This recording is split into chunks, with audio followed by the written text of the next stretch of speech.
क्या एक शरीर को काट करके अलग अलग टुकड़े किए जा सकते हैं? बिल्कुल भी नहीं है। हालांकि क्राइम वर्ल्ड में जो बहुत निंदनीय घटनाएं होती हैं, लोग ऐसे करते हैं पाप, एक शरीर को काट काट के। लेकिन क्रिश्चियन विवाह में क्या एक शरीर को अलग अलग जा सकते हैं, अलग अलग अपना ध्यान लगा सकते हैं? नहीं, ऐसा नहीं है। क्योंकि समझ लीजिए, अगर मेरा शरीर जो है, अगर मैं अपने हाथ को काट दूं तो क्या ऐसा संभव है? बिल्कुल भी नहीं। मुझे मेरा हाथ चाहिए, मेरा पाँव चाहिए, ये सब एक साथ लगे हुए हैं, जुड़े हुए हैं, मेरे शरीर का भाग है। ठीक इसी प्रकार से पति पत्नी का संबंध भी एक शरीर के समान है, एक देह के समान है। वो उसका भाग है, अटूट भाग है। और आजकल कई मसीही परिवारों में मैंने देखा है, सुना भी है कि किस प्रकार से वे 4-5 साल के बाद अलग अलग से होने लगते हैं, एक दूसरे को देखना पसंद नहीं करते हैं और वे अलग अलग रास्ते में चले जाते हैं और कई प्रकार की बातें होती हैं और डिवोर्स होने लगता है, त्याग पत्र होने लगता है। क्या ये वचन के अनुसार है?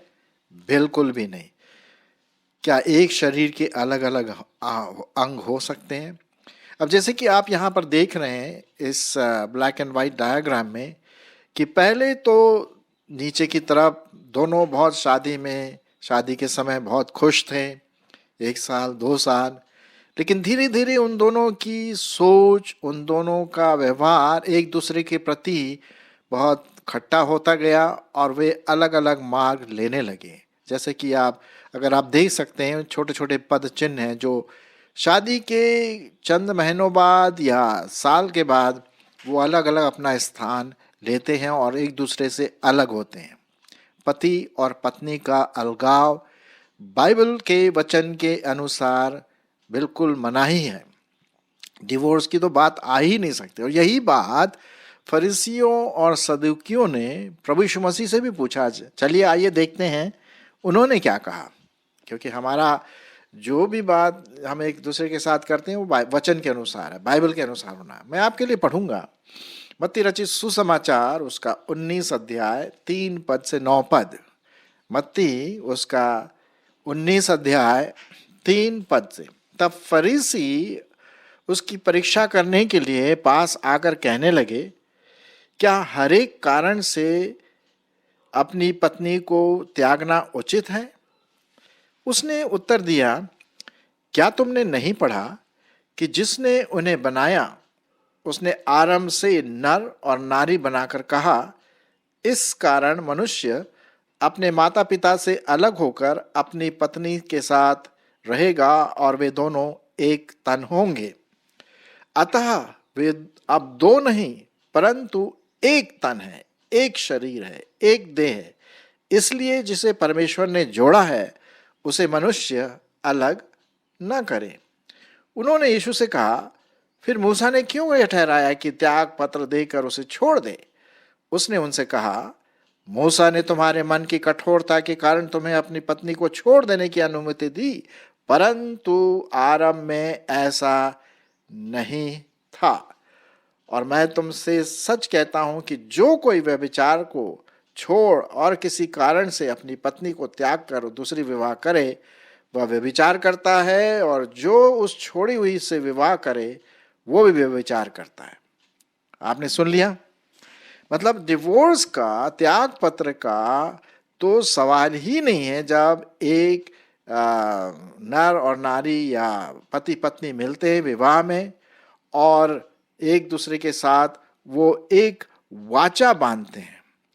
आपने तो सुना होगा वो वाचा के बारे में, है कि नहीं, कि जब विवाह होता है तो क्या वाचा बांधते हैं, क्या वाव्स हैं, क्या प्रतिज्ञाएं होती हैं, आप जानते हैं।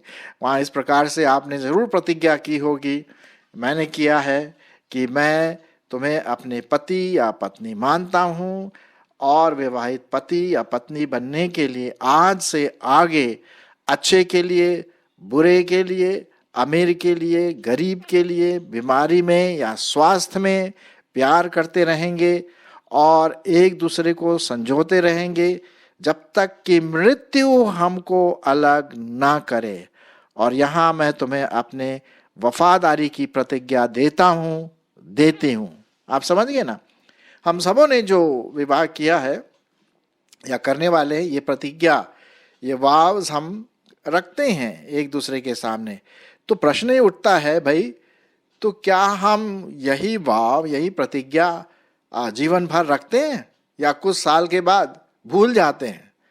ये कभी कभी होता है जब दूसरे कोई और बातें होती हैं, बीमारी हो जाती है, कोई दूसरा व्यक्ति उस परिवार के बीच में आ जाता है, या फाइनेंशियल डिफिकल्टी, पैसों की चिड़चिड़ापन, बच्चे, तो वे दोनों अलग अलग सोचते। नहीं, ये बिल्कुल भी नहीं, क्योंकि वचन के अनुसार आप इस प्रकार नहीं कर सकते, क्योंकि परमेश्वर के सामने हमने एक प्रतिज्ञा की है एक दूसरे के प्रति और कांग्रीगेशन के सामने, चर्च के सामने। तो क्या हम वफादार नहीं होंगे, विश्वास योग्य नहीं होंगे? बिल्कुल भी नहीं, कभी भी नहीं। मैं और परमेश्वर के वचन को आपके सामने पढ़ने की कोशिश करूंगा। पाया जाता है यही बात जो अभी प्रभु यीशु मसीह ने कही। उत्पत्ति उसका 2 अध्याय 21 से 24 पद, यहाँ इस प्रकार से लिखा हुआ है, मैं आपके लिए पढ़ता हूं। तब यहोवा परमेश्वर ने आदम को भारी नींद में डाल दिया, और जब वह सो गया तब उसने उसकी एक पसली निकालकर उसकी जगह मांस भर दिया, है ना। और इसके बाद, और यहोवा ने, परमेश्वर ने उस पसली को जो उसने आदम में से निकाली थी स्त्री बना दिया और उसको आदम के पास लाया। और आदम ने कहा, अब यह मेरी हड्डियों में की हड्डी और मेरे मांस में का मांस है, इसलिए इसका नाम नारी होगा, क्योंकि यह नर में से निकाली गई है। इस कारण पुरुष अपने माता पिता को छोड़कर अपनी पत्नी से मिला रहेगा और वे दोनों एक तन होंगे। जब परमेश्वर ने आदम को बनाया तो उसने देखा कि यार ये तो अकेला है, और क्या करेगा, इसके लिए तो मैं एक सहायक बनाऊंगा। चलिए मैं पढ़ देता हूँ वो भी बात, 20 पद।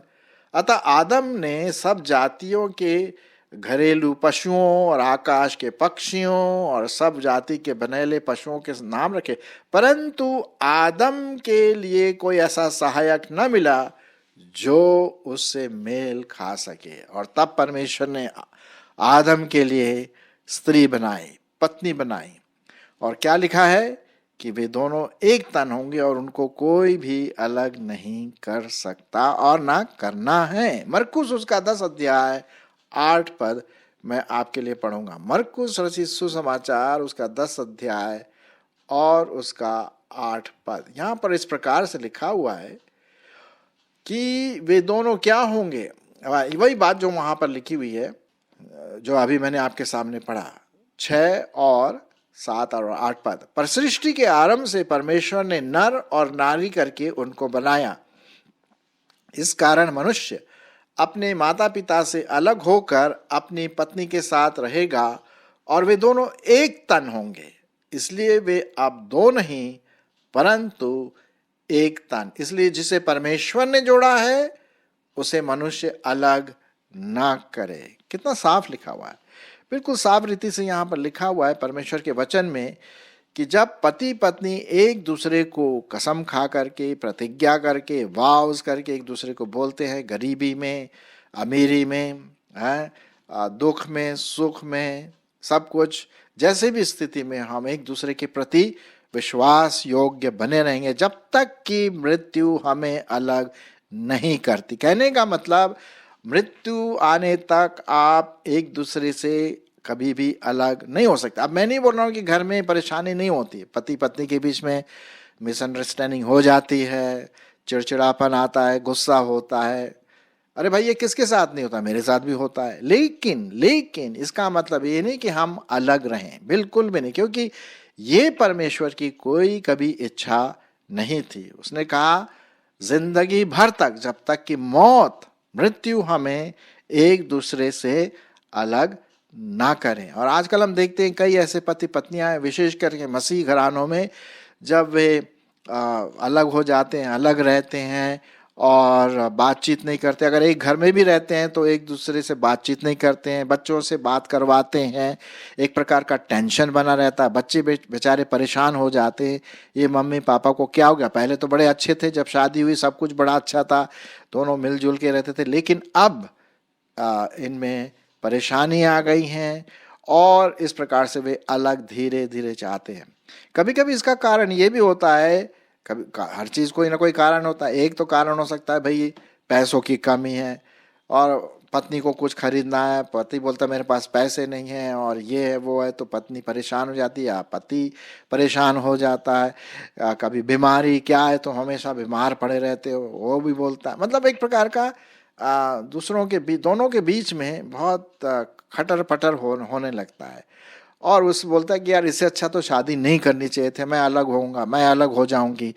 कभी कभी क्या होता है कि पति किसी दूसरे और को पसंद करता है या पत्नी किसी और व्यक्ति को पसंद करने लगती है, तो ये भी हो सकता है। कहने का मतलब कई प्रकार के कारण है, उसकी वजह से शैतान इन दोनों के बीच में खटाई में इन दोनों को डालता है और डिसयूनिटी पैदा होती है और वे दोनों अलग अलग रहने लगते हैं। एक घर में शायद रहते हो लेकिन बातचीत नहीं करते हैं और कभी कभी डिवोर्स भी करते हैं, त्याग पत्र देते हैं। ये परमेश्वर का बिल्कुल भी ख्याल नहीं था कि वो ऐसा करेंगे, क्योंकि जब से उसने पति पत्नी को जोड़ा है तो वे कभी अलग नहीं होने के लिए जोड़ा है।